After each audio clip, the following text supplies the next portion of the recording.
Hello, Greg. This is Howard, and this is the video for your peer evaluation for the informative speech for the motorcycle racing, American motorcycle racing. Um, it was a good speech. Of course, the topic was appropriate, as informative, and you chose a hobby. I did the same thing for my speech.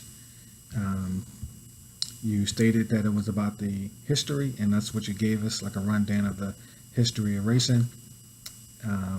It was clearly organized, especially with the main points, because you actually named them, main point one, and read what the point was, and then gave us some information about it.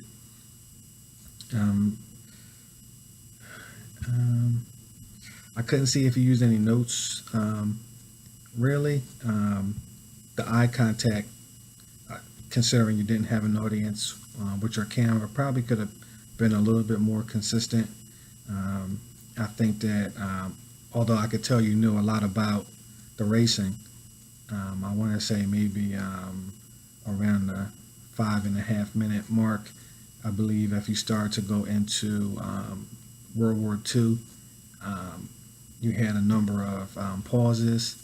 I'm not sure, like almost kind of like if you lost your place, or and I think because of that, it caused you to say a lot, and maybe try to figure out where you were trying to go with it. So maybe if you didn't use notes, that actually might have came in handy, because I don't think using them is necessarily a bad thing if it prevents you from kind of forgetting where you were trying to go. You were definitely within the frame limit, the time limit, which was good.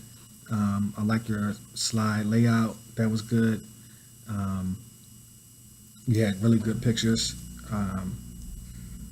I think you neglected to do something that I neglected to do and didn't realize it until I watched yours, if I'm not mistaken, which was, I think, showing the reference slide.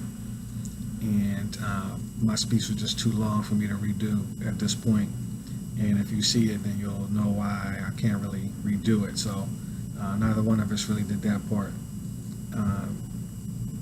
But overall, it was a good speech. I would just say to, if you rewatch your speech, just be careful with the because it's kind of a habit we have sometimes and don't realize it when we're speaking live and trying to recall information. And if you have to, use some notes if it's going to help you avoid that. But otherwise, it was pretty good.